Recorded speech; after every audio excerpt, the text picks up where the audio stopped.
Hello, everybody. Scott Golden here with the Pro Wrestling Logic YouTube channel and the Golden Opportunities Coaching YouTube channel as well. If you are new here and you are looking for life, business, relationship coaching, please go to the Golden Opportunities channel and would love to be of service to you. I've been in business for 14 years now and helped thousands of people. Would love to add you to that list, but if you're just here for the wrestling content, I do not blame you. We've got over 1,200 audios available for your listening pleasure. We eventually want to become the largest audio review series and interview series on YouTube. But we got to continue to grow, and if you could like, subscribe, comment, that'd be really awesome if that could all happen.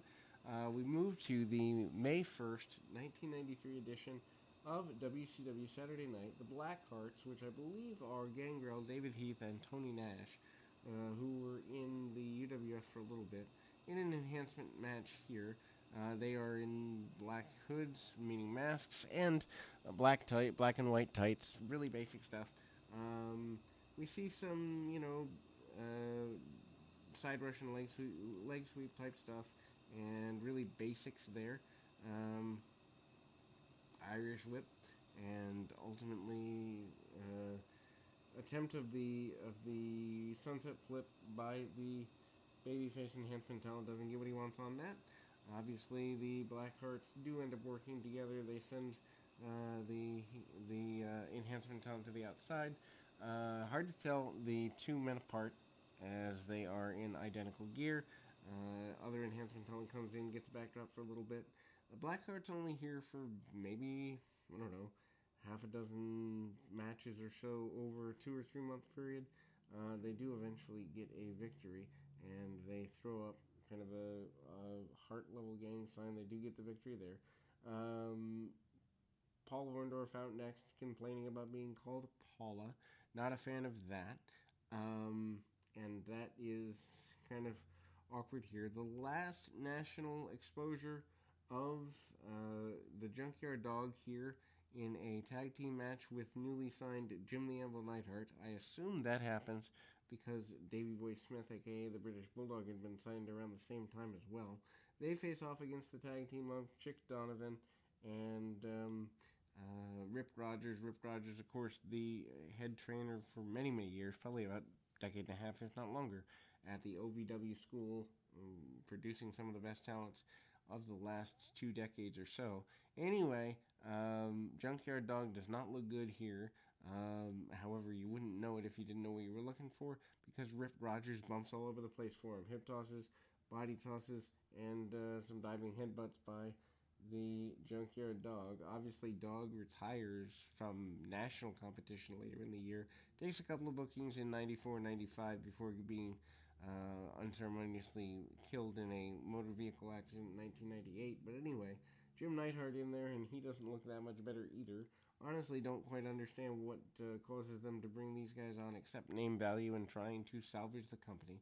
Remember, up until about 96, 97, everybody wanted to get rid of WCW, and then a few years later, they wanted to do the same. So, interesting that this time in WCW is kind of awkward. Amazing to me as I watched through the summer how much I didn't like what was going on in the summer, but had nostalgic memories of it anyway.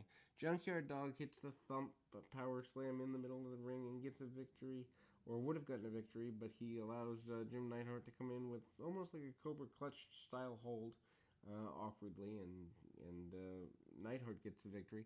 Don't know why you wouldn't beat the guy with the sunset or the power slam, but anyway. Highlights of upcoming individuals, including AWA TV with Nick Bockwinkel, because Bockwinkel is going to be part of the Slamboree deal. They do a Slamboree Control Center where they hype matches coming up, including Eaton and Benoit versus Bagwell and Scorpio. Then we go back to the arena with the tag team champion Hollywood Blondes against some enhancement talent folks here, including the Italian Stallion, who later would introduce the Hardys into action here.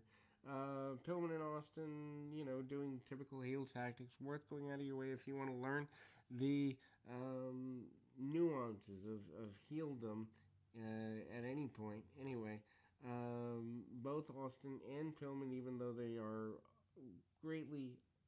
matching their opponents, complain about things like hair pulling and tight pulling and all that. Double top rope splash from the champions here. Then we go to a trainer, Chuck Tashe, who basically says the Cactus Jack was all but non-responsive last week. And after the power bomb, couldn't really get much information on him.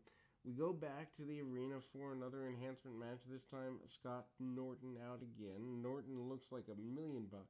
Barrel-chested, huge guy here, and Tom Zink is his opponent for the day. Zink gets up under his skin with a drop kick and a super kick, but Norton, being portrayed like $1,000,000, doesn't even go down. Short clothesline by Norton. Norton takes the man's head off almost with the clothesline. Minnesota native Jesse Ventura endorses the benefit of Scott Norton. Norton says he's ready to take on any and all competition. Colonel Robert Parker, a.k.a. Robert Fuller, comes out next doing a all-in-white suit and cigar manager gimmick. Basically, he says to Jesse Ventura that he knows he's a movie star, knows he's a big deal, and also admits that he wants to potentially manage Van Hammer, which was an odd combination, but that's not where they ended up going anyway. Barry Windham versus Pez Watley, NWA champion in an enhancement match. I don't really understand here in 1993. Remember when the NWA champion was only used for bigger matches. Punches, kicks, clotheslines, and a hammerlock slam by Windham. Hammerlock slam acknowledging that maybe he's going into a bigger series of matches with Arn Anderson. Anderson, of course, a former Horseman, 86 to 88 with Windham, and so that backstory is told, although lightly told, because WCW at the time doesn't really acknowledge history unless it benefits their current day narrative, which has always bothered me. Wrestling promotions, at least in my opinion, and when I run one someday, when I make enough money, should always acknowledge history no matter what's going on with the company. It looks goofy if they don't. Watley gets a drop kick under the chin, does not get all he wants out of that though. Windham comes up with the jumping DDT, gets the victory for himself, and away we go to our next run there. The Assassin comes out endorsing Slamboree again, more so to acknowledge the heels. Obviously, Assassin still wearing his mask, the black and yellow mask. Then we go to a Flair for the Gold. Think of it like a Piper's Pit, only with Ric Flair. Vader basically says he wants to eliminate Sting, wants to eliminate Ron Simmons, did eliminate Cactus Jack, basically says he's not impressed by anything. Gets up in Flair's face because Flair wants to be the world champion again, and Vader is the current world champion, actually grabs Flair by the lapel and tries to take him out. Fifi, who is the current real-life wife of Ric Flair, but at this time in a French maid's outfit and the maid of the Flair for the Gold set, is sitting behind Flair as though she's not the least bit intimidated by Vader. So, proof that even nearly 30 years ago, wrestling bookers didn't always do things that made a whole hill of beans of a lot of sense. Anyway, Blackjack Mulligan out endorsing the Slamboree concept, telling everybody to come on out and have a good time. That is the benefit of that. Dusty Rhodes with Dustin backstage, and kind of acknowledging the injuries to Rhodes from previous matches, and the fact that Paul Orndorff and Rick Rude are hunting down Dustin Rhodes at the time.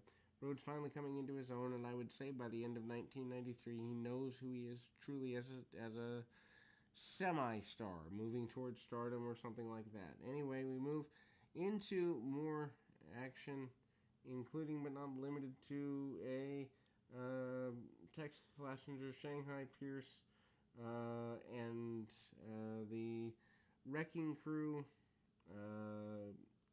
8-man tag against the Cole Twins and Scorpio and Bagwell. This match drags on because there's no real leadership in it. All guys are way too young and inexperienced to be in a main event slot or close to it. Scorpio pairs off with Pierce arm drags, arm bars, and the like. Then we get a member of the Wrecking Crew and the Cole twins. Wrecking Crew member hits a pretty decent power slam, but then misses an elbow drop. The match is series of spots, slower in nature. Finally, cut off Bagwell. Bagwell takes the heat for the next couple of minutes. Bagwell nearly gets pinned several times, but will not quit, will not surrender. For better or worse, he is one of the larger mid-card baby faces at the time. Tag off finally, I guess you could say lukewarm tag, because he crawls to the corner and there's no real heat behind it, to one of the Cole twins. Cole twins come in, hip tosses, backdrop, clotheslines, and the like. Coles basically are looking like they've been pros for years, but really haven't. Eventually, Scorpio gets in there and leads to a partial victory there. Scorpio enables the victory with the use of the cowbell. Mr. Wonderful Paul Orndorff, who is your television champion at the time, comes out and basically complains about being forced into matches when he shouldn't have to be. Also complains about being called Paula throughout. Another match between him and Ron Simmons, as per the match they'd had previous week. Ron Simmons gets choked out, punched out, and such during the early stages of the match. Finds a weakness in the back of the leg of the hamstring of Orndorff and goes to work on it. Again, Simmons, multi-time former world champion and tag team champion, stays on the leg of Orndorff for the majority of the match. Really basic stuff, including leg grapevines, attempted figure fours, and the like. Orndorff getting beat on makes the fans happy. They are chanting Paula throughout the match to make fun of his name, Paul. Anyway, Orndorff is not happy with any of this, limping around during the midpoint of the match. Match drags because the pacing is slow, but also in comparison to what we see today, I think a lot of people don't know how to pace, knew how to pace matches for the time, but 30 years later it doesn't hold up as well.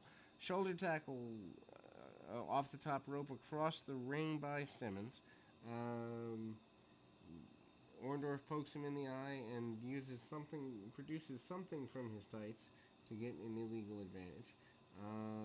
Time limit draw is the way things go, and the match is ended. Simmons is again frustrated. Rude wants Dustin Rhodes ASAP, believes he should be the U.S. champion again, and we close with that. Rude and Rhodes are brawling to close the program, and wrestlers bail out or come out from the back to try to separate the two with not great success. Anyway, that is this particular program. We will be back with more right after this.